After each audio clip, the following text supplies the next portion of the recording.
Os irmãos abram, por gentileza, em Atos, capítulo 1.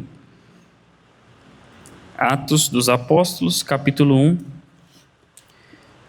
versículo 3 até o 8. O preparo para a missão mundial.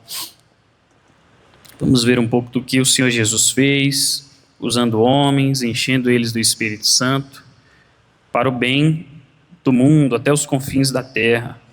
Atos capítulo 1, versículo 3 diz o seguinte: Depois do seu sofrimento, Jesus apresentou-se a eles e deu-lhes muitas provas indiscutíveis de que estava vivo. Apareceu-lhes por um período de 40 dias, falando acerca do reino de Deus. Certa ocasião, enquanto comia com eles, deu-lhes esta ordem: Não saiam de Jerusalém, mas esperem pela promessa de meu Pai, da qual falei a vocês.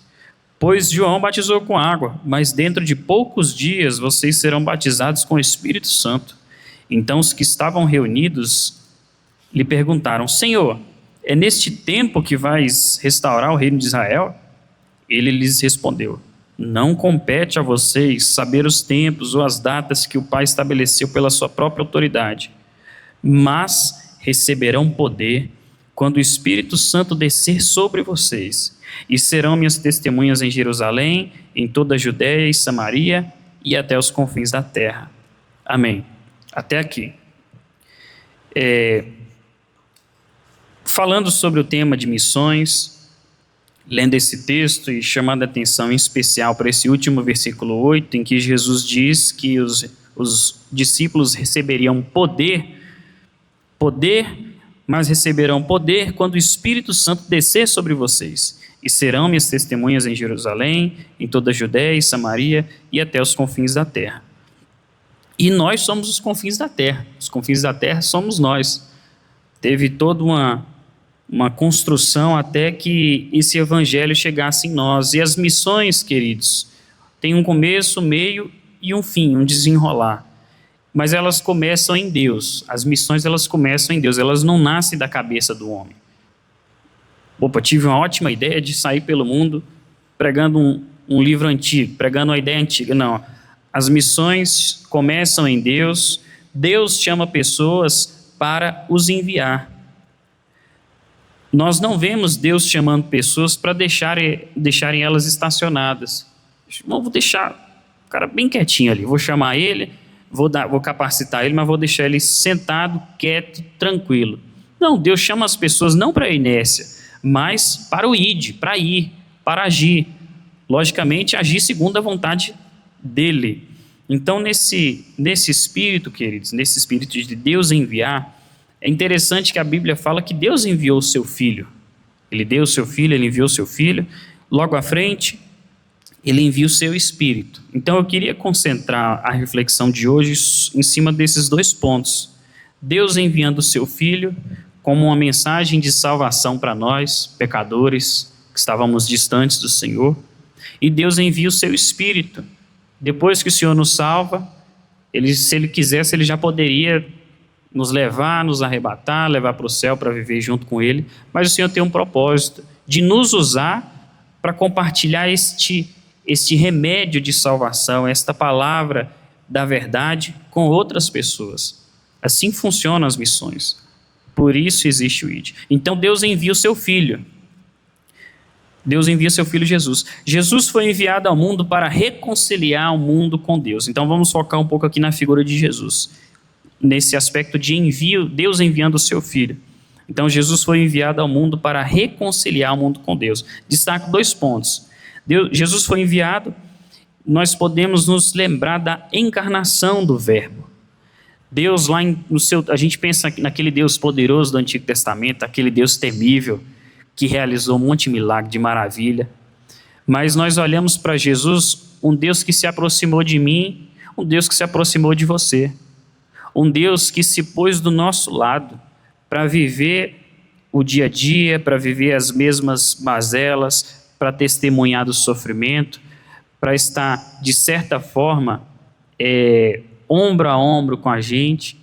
E Deus envia o seu Filho esse verbo se encarna, esse Deus todo-poderoso se aproxima de nós, se esvazia, para ficar parecido e se aproximar de nós. Então a encarnação foi isso, um Deus todo-poderoso entrando nessa carne nossa, nessa casquinha nossa, nesse capa de plástico, para viver um pouquinho do nosso lado. Deus foi enviado, Jesus foi enviado e ele se encarnou para reconciliar o mundo com Deus. Então, além da encarnação, vemos a questão da reconciliação.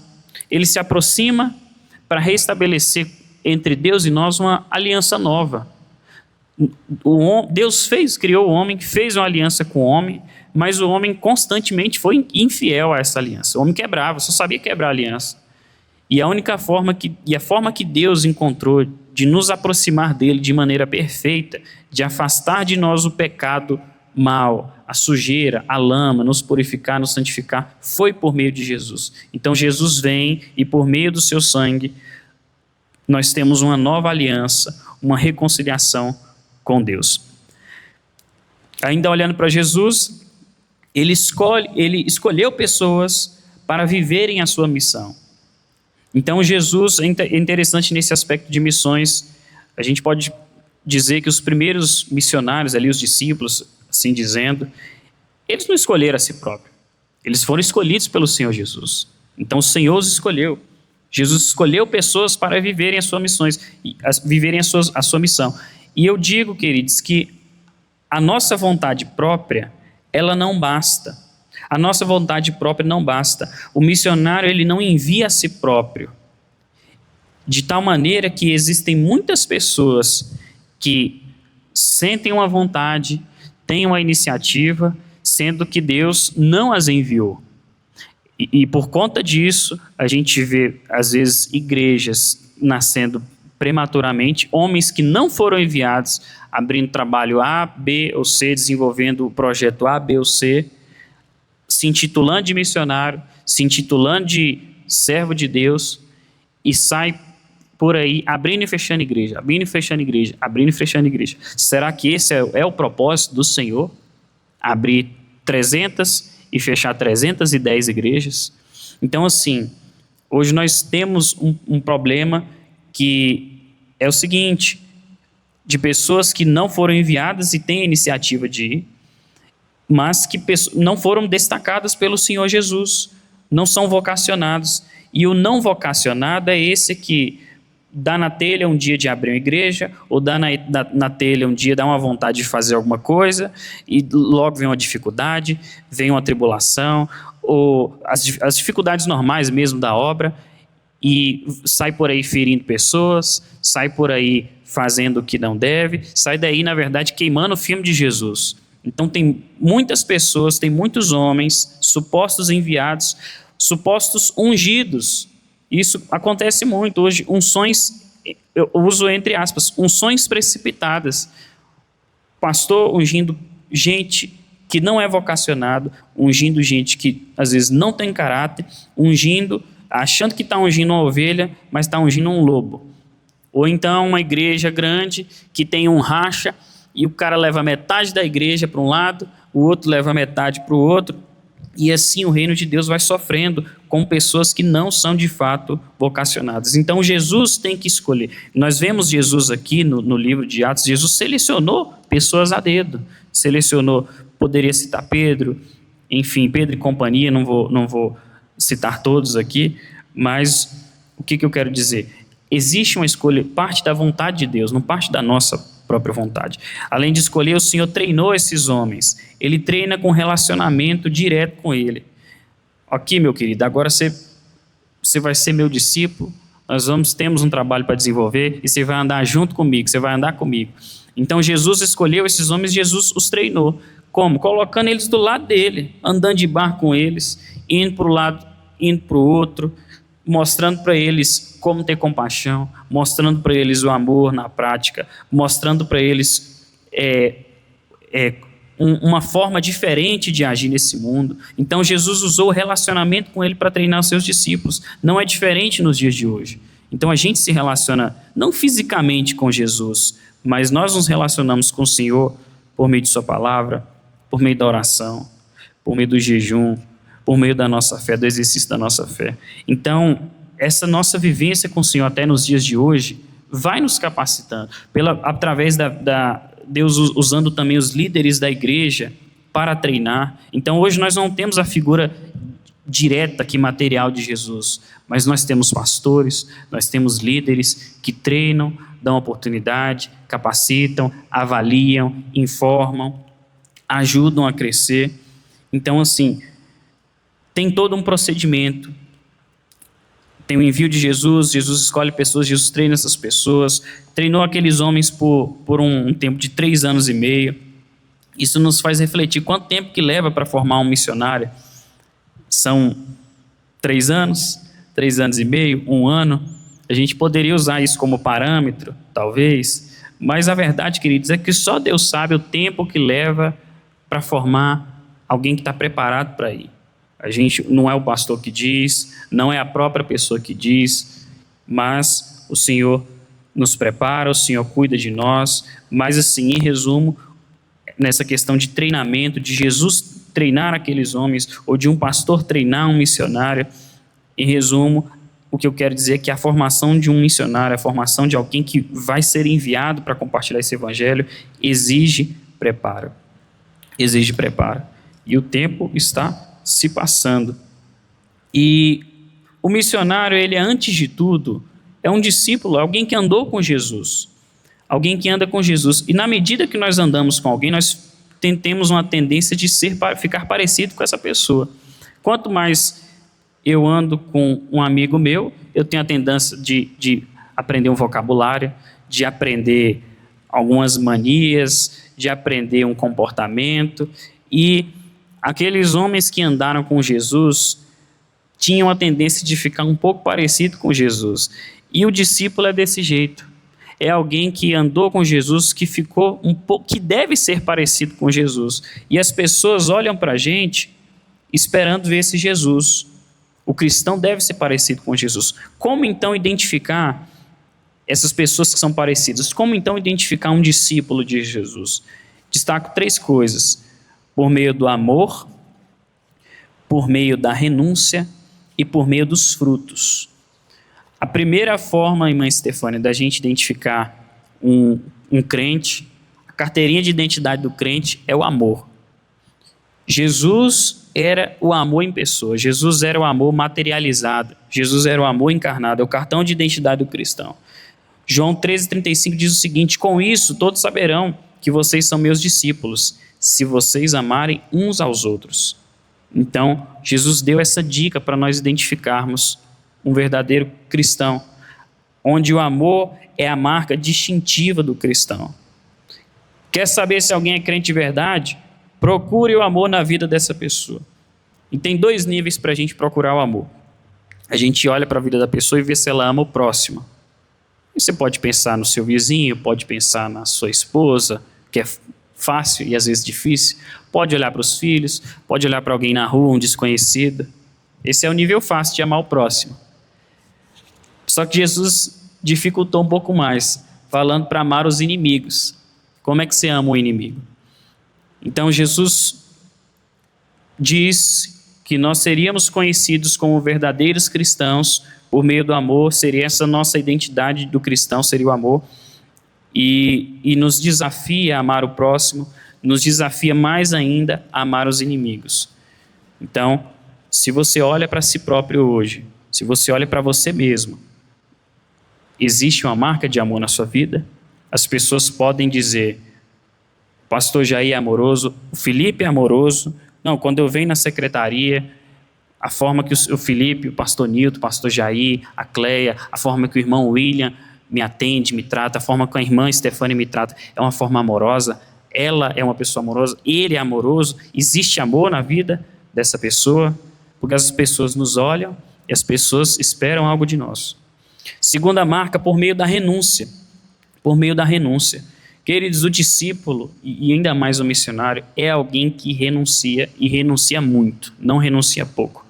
Não é possível seguir a Jesus sem deixar a vida antiga. Então, o discípulo missionário é aquele que aprendeu ou deve aprender a renunciar. E renunciar não é fácil.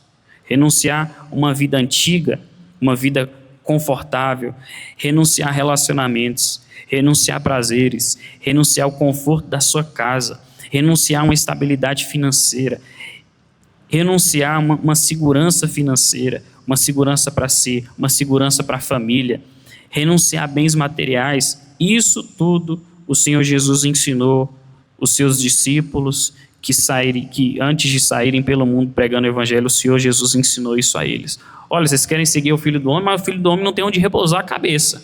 Não tem onde repousar a cabeça. Vocês vão querer seguir mesmo? Jesus ensinou a renúncia, e Jesus ensina a renúncia para nós nos dias de hoje. E a renúncia, queridos, a renúncia por Jesus, motivada por Jesus, é uma expressão genuína de amor. Ninguém renuncia àquilo que gosta por um bem maior, se não tiver o amor envolvido. Às vezes, por um bem maior, por um bem maior, a gente renuncia a algo que a gente gosta, algo que nos traz conforto, algo que nos traz segurança. Nós renunciamos a isso por um bem muito maior, por um bem muito maior. Isso é o Evangelho, isso é o Evangelho, isso é que os missionários fizeram, isso que os discípulos fizeram, isso que o Senhor os ensinou. Prosseguindo, não poderia deixar de mencionar os nossos missionários da convenção. Eu poderia citar o Eduardo e a Ione, eu poderia mencionar o Jonathan e a Silvana, poderia mencionar o pastor Joaquim Rolim e sua esposa, ali no Peru, eu poderia mencionar a Franciane, eu poderia mencionar o que aconteceu com ela e o seu marido, que foi assassinado, não foi, pastor? No campo missionário, queridos, perdeu a vida, mas não perdeu a vida em vão, trabalhando para o Senhor, e o Senhor o recolheu. Coisa triste, mas isso envolve a vida um pouco das renúncias, renunciar à própria vida. Se nós não estivermos dispostos a renunciar à nossa própria vida pelo Senhor Jesus, será que nós seremos dignos dele? Poderia falar do Alain Delon e da Tâmila, exemplos de renúncia, e que renunciaram, queridos, muito mais do que nós. Nós estamos aqui na Ceilândia, um templo grande, um templo bonito, cadeiras confortáveis, temos comida praticamente todo dia, e tem pessoas ao redor do mundo, no nível de renúncia que às vezes a gente nunca praticou na vida, por causa do Senhor Jesus. Não estou dizendo agora que cada um de nós tem que fechar as portas de casa, vender o carro, vender tudo, pegar a esposa e os meninos e ir para qualquer lugar do mundo. Não é assim que funciona. Mas o Senhor Jesus destaca algumas pessoas para isso, e a renúncia é uma marca muito forte na vida dessas pessoas. Prossigo numa terceira marca, os frutos. Então, além do amor, além da renúncia, há também os frutos. E tem muita coisa para falar, e eu vou já começar a concluir. Digo que as pessoas esperam também dos discípulos de Jesus, daqueles que viveram com Jesus, mas de nós também, frutos. É como a pessoa olhar para uma árvore, irmão João, olha para uma árvore, que vontade de comer uma manga. Você vai lá na mangueira, vai procurar um fruto e não tem nada. Ou então está tudo estragado, só tem folha, tudo bonito, cheio de folha, de folhagem, mas não tem fruto nenhum. Como é triste quando as pessoas olham para o cristão, olham para o crente, olham para nós e não veem essa correspondência daquele Jesus que nós falamos, desse Jesus que nós lemos na palavra, que nós falamos que é bom, que é maravilhoso, que é bondoso, que traz esperança, que cura, que liberta, que traz paz. Como é ruim quando as pessoas olham para mim, olham para o Felipe, olham para você e não vem essa correspondência. Vem os nossos status compartilhando que a gente está na igreja, compartilhando versículo e mensagem de bom dia, de boa tarde, de boa noite cristã. Mas às vezes no nosso dia a dia não vem esse Jesus que a gente prega. Há uma expectativa, queridos, em relação à figura do cristão. Eu, você, maridos, mulheres, esposas, filhos e filhas, que somos crentes, que somos cristãos, as pessoas esperam algo diferente de nós dentro de casa. A esposa espera algo diferente, um agir diferente. Os teus filhos, o teu amigo de trabalho, de serviço, o teu cliente, o teu vizinho espera um comportamento diferente. Então que as pessoas vejam em nós esse Jesus sobre quem nós tanto falamos. Pergunto, você é um exemplo confiável? Você é um exemplo fidedigno da figura de Jesus? Você reflete a imagem desse Jesus de quem você tanto fala? Nós refletimos essa imagem do Senhor? Eu estou aqui falando de amor, falando de renúncia, falando de perdão, de amar o inimigo. Quando eu tiver a oportunidade de praticar, será que as pessoas verão essa correspondência em mim? Quando as pessoas me ferirem, quando eu tiver que renunciar a algo importante para mim? Queridos, são nesses momentos que nós mostramos ao mundo e mostramos até para nós mesmos que temos alguma marca do Senhor. Prosseguindo aqui, queridos, já concluo os próximos minutos. Isso foi só uma parte da pregação. Mas quero dizer aqui, entrando aqui num próximo tópico, que nada disso é possível. Jesus fazer todo esse trabalho através de nós. Jesus escolhe os discípulos, escolhe pessoas, escolhe a mim, a você. Jesus nos capacita, Jesus nos treina de uma certa forma. As pessoas esperam de nós correspondência desse Jesus que a gente prega. E no versículo principal que nós lemos, e infelizmente não vai dar para aprofundar tanto por conta do tempo, diz que o poder daqueles homens, o poder que hoje nos permite ser parecidos com Jesus, é por meio do Espírito Santo, é por meio da capacitação do Espírito Santo, por meio do seu auxílio, do seu consolo, da sua direção. Então o Senhor Jesus desenvolveu todo o seu trabalho, enviou o seu Espírito para nos capacitar, enviou o seu Espírito para nos dirigir, e o Espírito Santo guiou e dirigiu a vida daqueles homens, assim como faz conosco nos dias de hoje. Vou ler 4 versículos e apenas pincelar por cima, pensando naquilo que o Espírito Santo, no agir do Espírito Santo na vida dos homens, na vida da igreja. O Espírito Santo então os dirigiu e os guiou. Em Atos 8:29, diz o seguinte: o Espírito disse a Filipe: aproxime-se dessa carruagem e acompanha. Lerei de novo. O Espírito disse a Filipe: aproxime-se dessa carruagem e acompanha. Irmã Estefânia, o Espírito Santo, nós dependemos do Espírito Santo para nos aproximar das pessoas. Vai tentar se aproximar das pessoas sem o Espírito Santo. Vai lá, coloca a Bíblia debaixo do braço, confiando na inteligência, confiando na sabedoria, sem a direção do Espírito Santo. Não vai acontecer nada. Não vai acontecer nada. E corre o risco de nós piorarmos ainda a situação inicial. Mas a igreja, o discípulo, o missionário, é alguém que depende da voz do Espírito Santo, inclusive para se aproximar. Assim como diz a palavra que o Espírito disse a Filipe: olha, aproxime-se. E eu creio que o Senhor faz isso conosco. Vai lá. Às vezes é como um sussurro na nossa mente, irmã Estefânia. Se aproxima daquela mulher, se aproxima da Maria, se aproxima do João, chega lá pertinho do João. Que nós sejamos sensíveis à voz do Espírito Santo para nos aproximar das pessoas, para estar no lugar certo, na hora certa e com a pessoa certa. Quando o Senhor age, queridos, é isso que acontece. Amém? Prosseguindo, Atos 13:2 diz o seguinte: enquanto estavam adorando ao Senhor e jejuavam, disse o Espírito Santo: separem-me Barnabé e Saulo para a obra que os tenho chamado. Nós dependemos do Espírito Santo, inclusive para nos guardar para a sua obra. Às vezes você tinha 1 milhão de planos e teve até sucesso. Você traçou objetivo A, B, C, mas o Senhor te pegou, te separou, te trouxe, te colocou aqui hoje. E quando o Senhor nos separa, não tem nenhuma porta e nenhuma oportunidade melhor do que estar guardado e separado para a sua obra.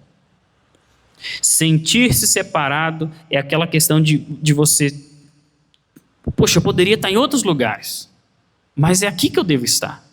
É fazendo isso, é aqui na IBN, é ali na minha célula, é aqui no culto, é aqui na igreja. Eu pertenço a esse lugar. O Senhor me colocou que esse sentimento de que fui separado, fui designado para isso. Sentir-se separado para a obra de Deus. O Espírito Santo faz isso. Mais um versículo. Atos 13:4. Enviados pelo Espírito Santo, desceram a Seleucia e dali navegaram para Chipre. Vemos aqui o Espírito Santo enviando, o Espírito Santo dando lugar, ó, vai para lá. Às vezes ele fala, se aproxima dessa pessoa. Vou separar esse homem aqui para mim. Vou enviar esse para outro lugar. Formas diferentes de agir. E o último versículo, Atos 16:6, fala sobre Paulo. Paulo e seus companheiros viajaram para a região da Frígia e da Galácia, tendo sido impedidos pelo Espírito Santo de pregar a palavra na província da Ásia. Dá para imaginar o Espírito Santo Jesus impedindo alguém de ir a determinado lugar. Eles estavam indo para pregar a palavra, era algo muito bom, algo nobre. Mas nós temos que entender, e concluo com isso, queridos, nós temos que entender que o Espírito Santo, ele tem a vontade própria, ele tem uma direção própria, ele tem uma vontade soberana, que é melhor do que a minha, melhor do que a sua. Ele nos ensina de quem devemos nos aproximar, de quem devemos nos afastar. Ele nos separa para a sua obra, ele nos envia para a sua obra, e ele nos impedirá de trilhar caminhos que ele não quer que a gente trilhe. Então, que o Senhor Jesus, que o seu Espírito esteja sobre nós, esteja sobre a IBN, para redirecionar os caminhos tortuosos, para redirecionar o seu e o meu caminho incorreto, para guiar a nossa vida, para nos governar, nos livrar dos caminhos errados. E por fim digo, queridos, que nós devemos, não vou prosseguir mais, o nosso tempo já se foi, mas concluo dizendo que nós devemos confiar e crer no caminho que o Espírito Santo, que esse Consolador tem para nós, esse auxiliador, esse Espírito da verdade, esse Espírito que quando se move, promove liberdade, promove transformação, que quebra cadeias. Esse é o Espírito que está aqui hoje, esse é o Espírito que está sobre você, sobre mim, sobre as nossas vidas. Creiamos no Senhor, creiamos na sua vontade e continuemos a buscá-lo continuamente, em nome de Jesus.